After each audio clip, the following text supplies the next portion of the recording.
Hi, my name is Jyoti. I'm an HR professional with about 16 years of work experience, both in the industry and now working in the academia. I have had experience working in various areas of HR, starting from recruitment, learning and development, performance management, employee relations. And this has given me a great opportunity to understand what kind of secondary skills are needed for anyone to have good career success.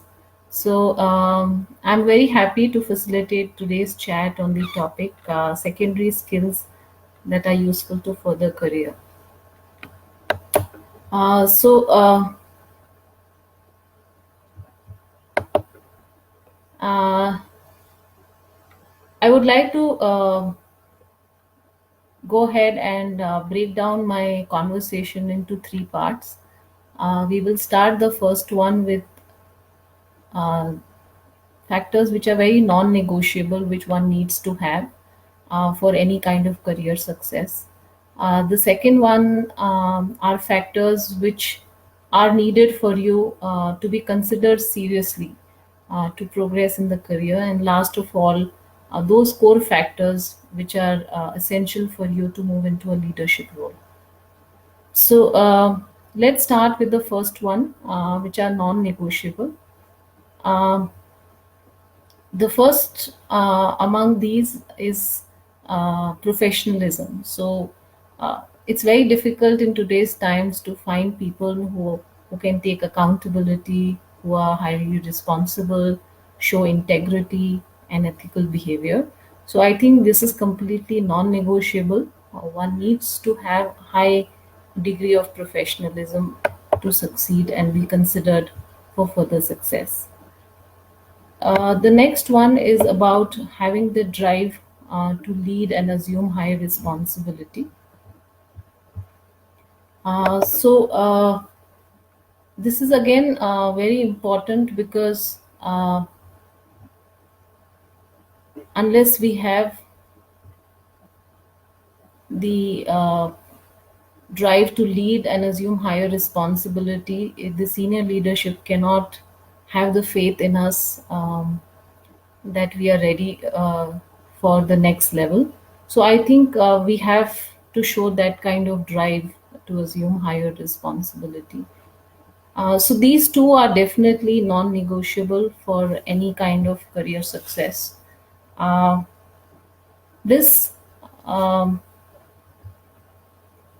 helps us to at least be ready to be considered. Now let's go on to the next section where we are looking at factors which are needed for any of us to be considered seriously for further progress and growth. So many times, all of us have wondered whether career success is it really mysterious? We don't know what have we not done right. Why is it that in spite of good performance ratings, in spite of having a good career record, we are still passed over for a promotion or a career growth? Or why is it that the organization has decided to hire somebody from outside rather than consider us? So, in this second section are those factors which one needs to develop in order to be considered seriously for any kind of career growth. And I think the most important here is impactful communication. Um, I see this again and again that impactful communication is very, very crucial, first of all, to get a job, and then after getting a job to be able to progress further. So when I talk about communication, I'm not only talking about verbal communication, the ability to talk well, but I'm also looking at the ability to listen to your colleagues, to your subordinates, to the top leadership. And I'm also looking at the ability of being able to have an impactful written communication.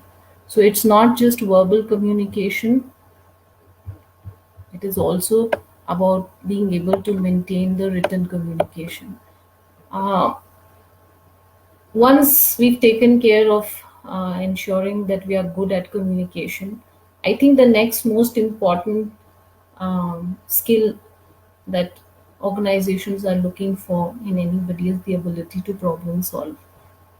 All of us are working, and we are bombarded with problems all over, and the ability to understand a problem, find solutions uh, to a problem becomes very, very crucial. So problem solving ability is very, very important, and having a solution bent of mind. Many of us get stuck with problems. Companies are looking for people who are able to find solutions to that problem. So I think a solution oriented approach is a must to be able to succeed in today's times. The third one in this category that I feel necessary is the ability to work with others. um, Gone are the other days when we were working alone by ourselves, and we ourselves were responsible for our success. Most of the organizations today have work which are done in teams, and more so when we move up the hierarchy ladder. What becomes essential is that we move from being an individual contributor to a manager, and the most important quality needed then is the ability to work with others. So it's very essential that we are able to work very well with others, we respect people around us, and we work effectively as a team together, so we can we can build on the synergies of one and all in the team.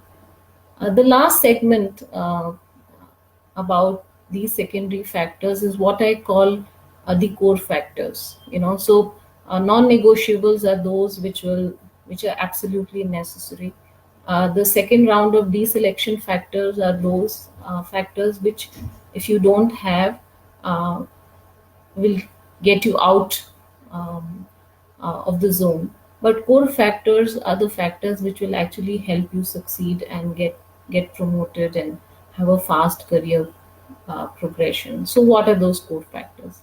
I think one of the most important ones today is being able to take initiative. So companies are looking for people who can show initiative, going beyond the regular job description and trying to do something new uh, out of passion, out of interest, which also helps the organization in some way. So I think one must be able to take some initiative in any area of their choice in the organization and show how they are able to do something valuable for the organization in that sphere. The next one that I would like to talk about is the ability to think big.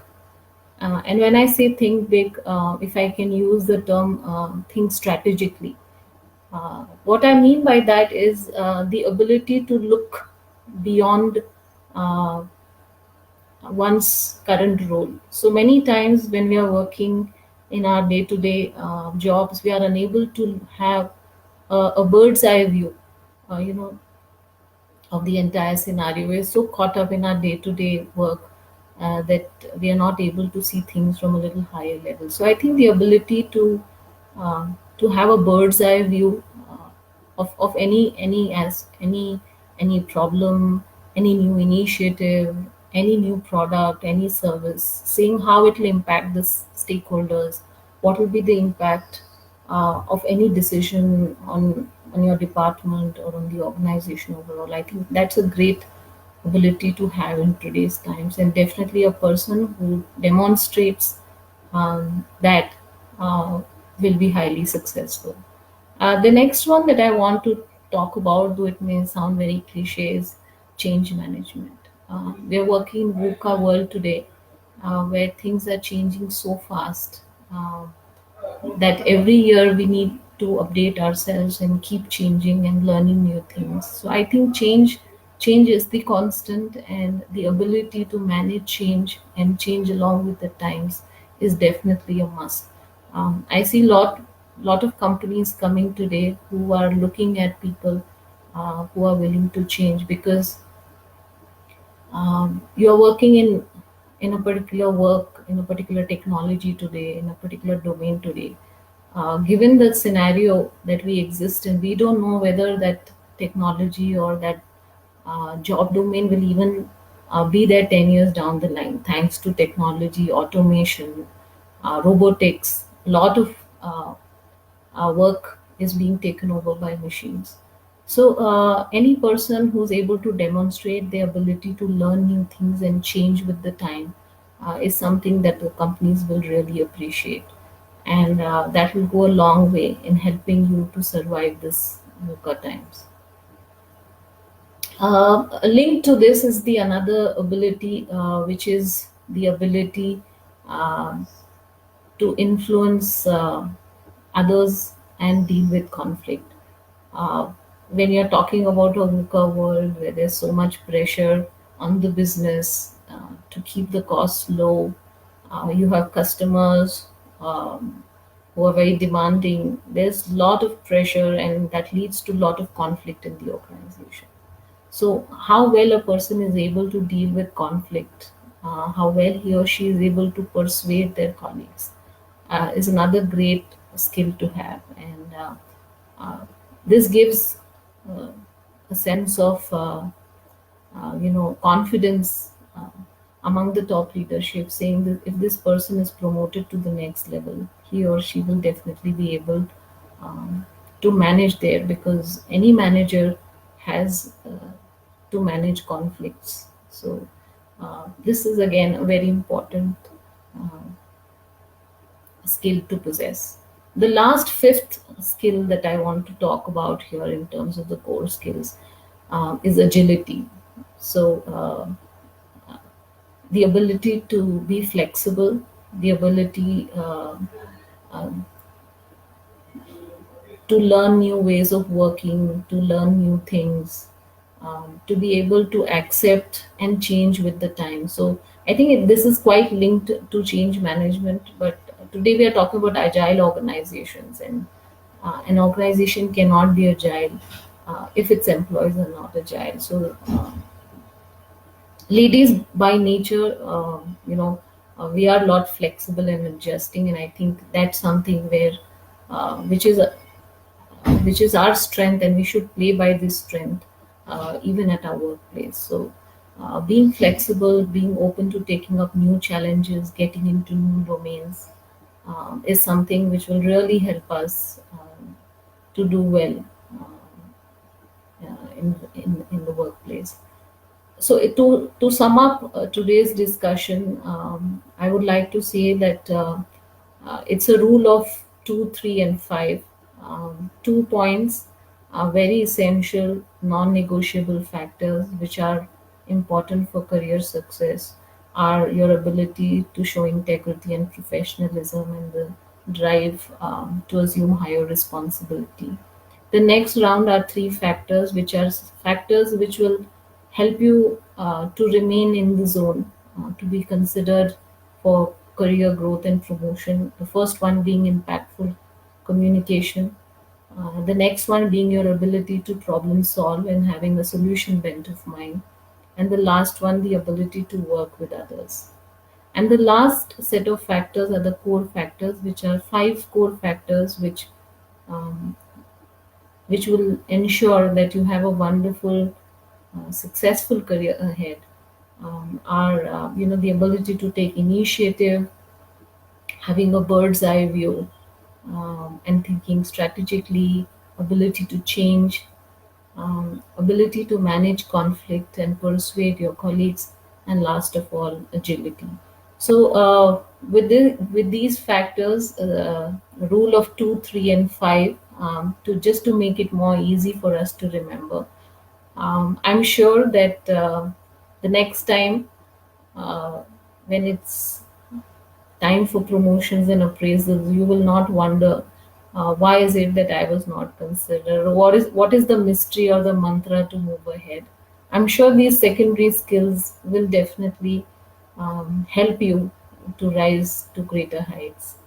The difficulty here is that it's not as easy to nail down as any technical skill set like learning Java or analytics, um, or in terms of business knowledge, or in terms of industry experience. These are more soft skills. They take time to develop. But once you develop these, I'm sure success is on your path.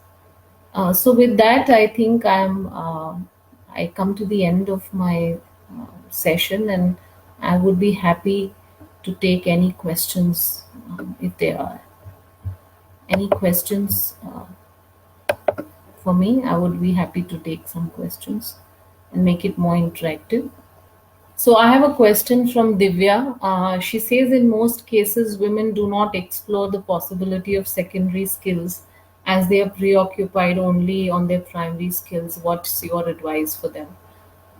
Divya, I think when we are working at a junior level, we are so preoccupied by our daily targets and the day-to-day work that the primary skills or the technical skills definitely occupy most of our time, and we are busy in honing those skills. But if we women want to move up the ladder, and we want to take up higher responsibility at workplace, I think there is no other way but to also focus on developing the secondary skills. It does take time and it takes effort, but I'm sure uh, you will agree with me that without these skills, just having primary or technical skills will not take you long in your career. So I think it's a conscious effort that women must realize that we must start honing these secondary skills uh, right from the beginning, because these take time. Behavior change, it doesn't come very easy. So it is difficult, but if we put our efforts into it, I'm sure we will see a career success coming to us more easily. I have another question. Nimisha says, how do we build on secondary skills? Are there any trainings available? Yes, definitely. We have a lot of training programs available. We are today talking about, massive MOOCs, massive online courses which are available online, and many of them are even free. So there are definitely training programs available. If you can attend a classroom training, nothing like it. But if that's not possible, I think online trainings are also available to hone a lot of skills. I would also like to add here that beyond training, you can also look at, doing a lot of these things on the job.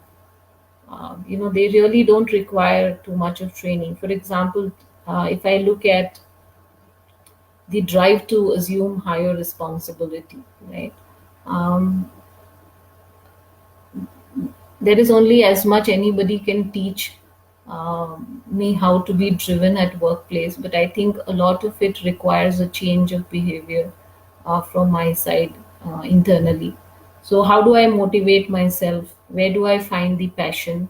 What are the areas of my interest which I can take up, and therefore show the senior leadership that I am interested in it, and I can do some good work. So I'll give you my example. I teach, so I'm a professor. So that's the most important responsibility that I have. But I realized over time that my organization needed um, a lot of consulting work to be done. We were not very good at that, and since I worked in the industry, I thought that's where I could add value. So I went out, met a lot of people, tried to get some projects, and by taking up those projects, I have learned how to do consulting for companies. There have been instances where things didn't go the way that I wanted them to go. So there has been learning from them as well. But along the way, I think I have been able to convince the senior management that consulting is an area where I can really grow on. So it's not that I took any training program, but I realized that I could do a lot of these things on the job. So, yes, trainings are available to answer your question. But if you don't have the time to attend a training program, you could practice a lot of these on the job. And that will help you to hone these secondary skills further. So, I have another question here which says, what are the secondary skills and how do they reflect on one's career? Um, Very simply put, secondary skills are skills which are not technical in nature. They are skills which you don't require to do your day to day job. So, for example, if I'm a teacher, uh, teaching is not my secondary skill, it's my primary skill because that's what I'm supposed to do as part of my job. But having good communication skills is a secondary skill required.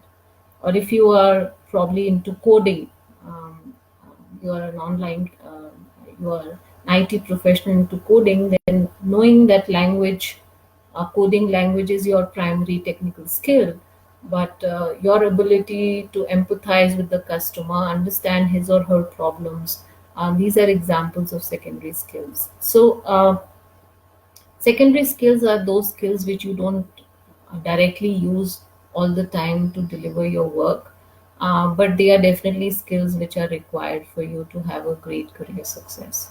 So, the second part of the question that you've asked is how do they reflect on one's career? Like I said, many times you will wonder that I'm so good with my primary skills. So I'm so good at coding. I've been able to deliver what my project manager asked. But why is it that I was not considered for promotion? Or why is it that the organization decided to hire somebody from outside? This is when you need to reflect and introspect and see, is there any secondary skill?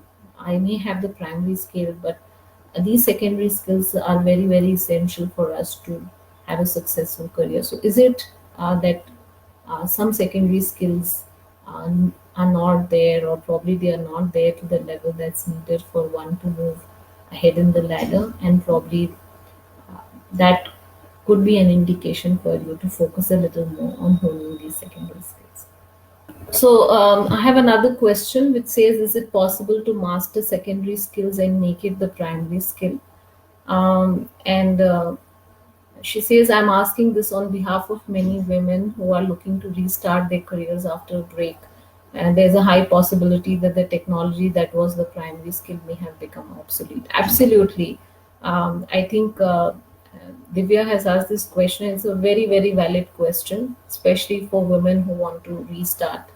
Um, when you've taken a break and your primary skill has become obsolete, I think secondary skills are which will help you to come back. So, just to take an example, if you are somebody who's looking to come back, you could talk about your ability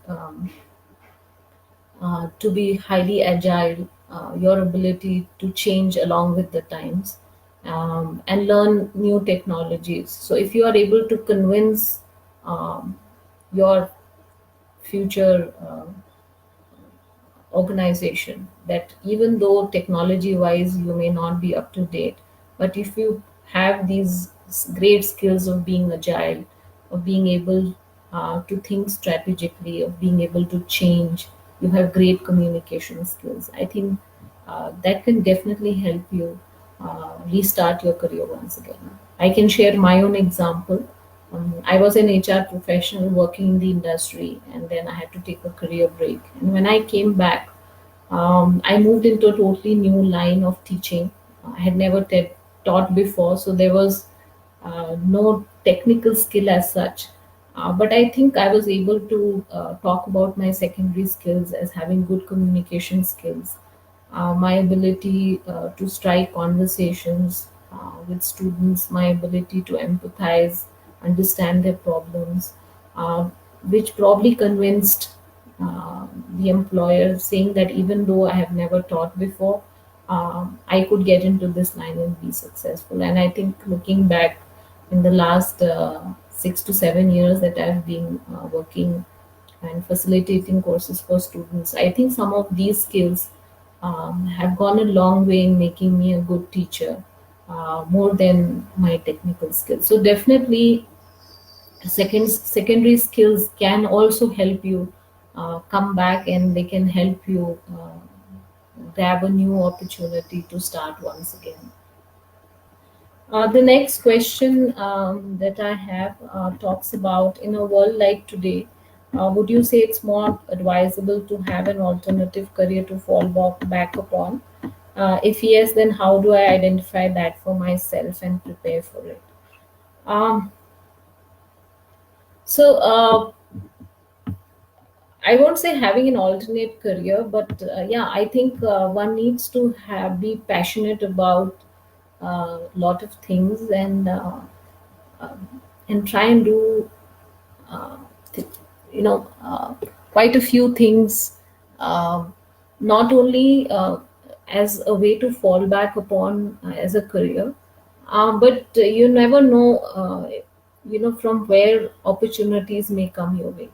So you may not do it intentionally to have uh, a fallback career, but I could be a software engineer, and out of passion I may be playing music, only to realize after some time that music gives me not only more job satisfaction, but over time I may even make more money. So I may uh, discontinue being a software engineer and continue making music as a professional career. So, though it may not be a conscious choice, but I think following your passion is great, and you never know, it might open up new doors and new opportunities.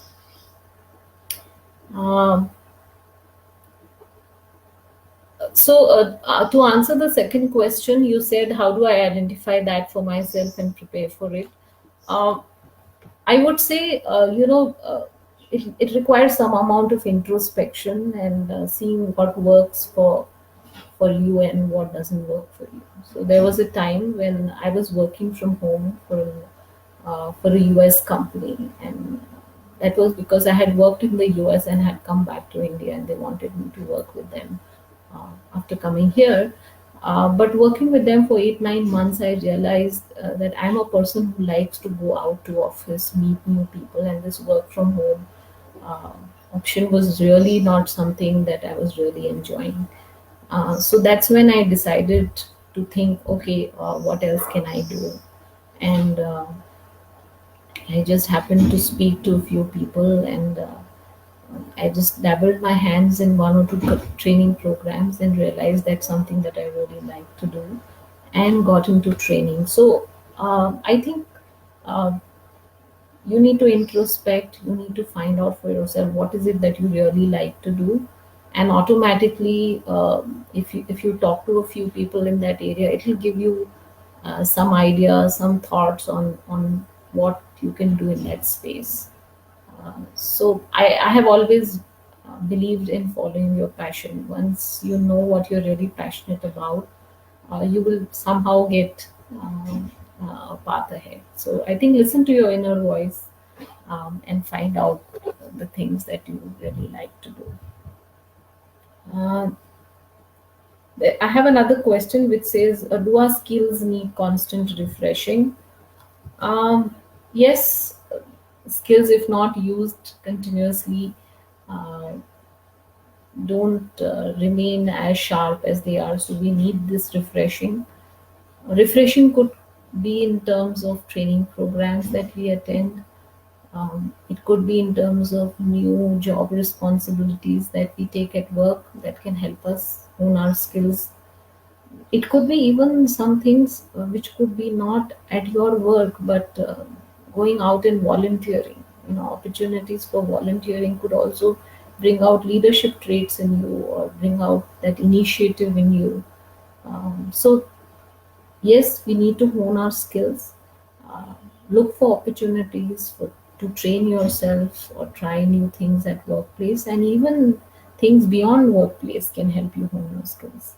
I think a lot of the women who are running households are great managers, because running a house needs good managerial skills. So managing a home definitely hones our managerial capabilities. It's how we can just translate those into our workplace. So I think yes, you can look out for various options on how to um, uh, build your skills in different areas and through different techniques.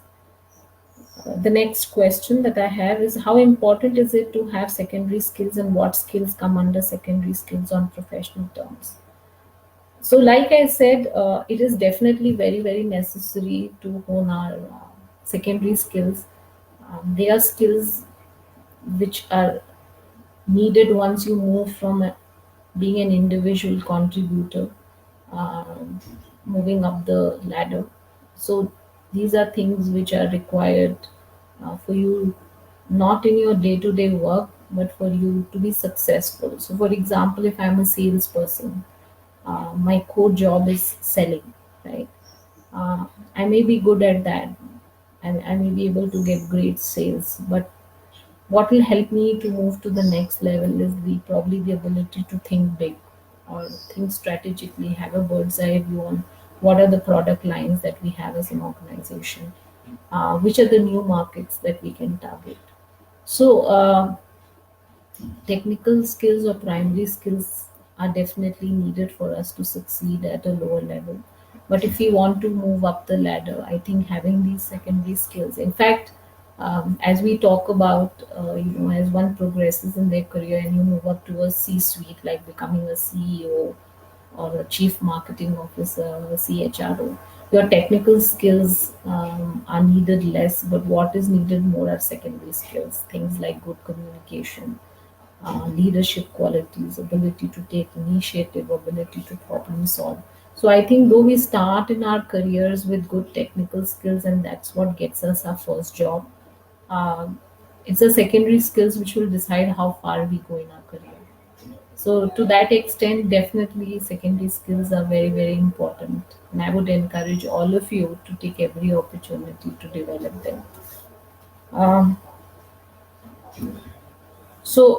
the second part of the question says, what skills come under secondary skills on professional terms?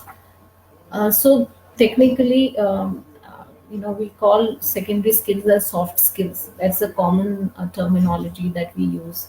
So soft skills are skills which are more to do with us as a person, um, and they are not very easy to get. So it's easy for me to go for a 2 day training and learn Java, but it's very difficult for me to go to a 2 day training program and learn how to take initiative.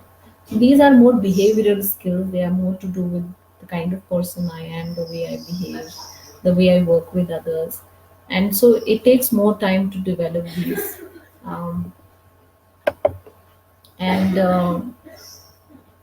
I would say that today a lot more companies uh, are facing a situation where they are seeing more than technical skills, it's the secondary skills which are more crucial, because we don't know how long these technical skills are going to last us.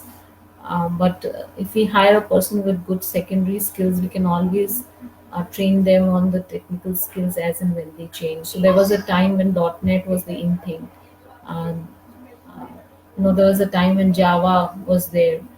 Today we are talking about analytics and big data. So it's not that companies can keep changing people, but those people should have the ability to learn new things and change with the time. So that's where it becomes important to have these secondary skills and have a long career with organization. Um, so I have another question which says, what secondary skills can be put on resume? So like I said, um, some of the secondary skills that I just now mentioned, having professional integrity, taking higher responsibility, ability to work with a team, problem solving, taking initiative, thinking strategically, um, agility. Um, in today's times, another very important skill is probably the ability to work in an ambiguous situation. We are talking about a VUCA world, which is volatile, which is uncertain, which is constantly changing, um, and there is no clarity ahead. So anybody who has the ability to work in highly ambiguous situation would be somebody that any company would want to hire. So I think these are some of the secondary skills that you can put on your resume, and I'm sure this will help you uh, to get jobs if you're looking for one, to come back and have a second innings in a career, or to progress and move to the next level and grab that next promotion that you've been eyeing for a long time. So I think with that we come to a close of on today's session. I hope this session has been useful, and it will help you, give you some tips on what you can do to build some of these skills. And I'm sure if we start working on them, we will definitely have a great career success. Thanks for being such a wonderful audience. I have enjoyed facilitating this session, and I hope there have been some key takeaways for you. So, wishing you all the very best and success in whatever you do. And I hope uh, this session will help you get some secondary skills which will take you further in your career or get you that next promotion, or help you come back to the workplace. So, wish you all the best. And with that, we come to the end of today's session. Thank you so much. Have a great day. Bye bye.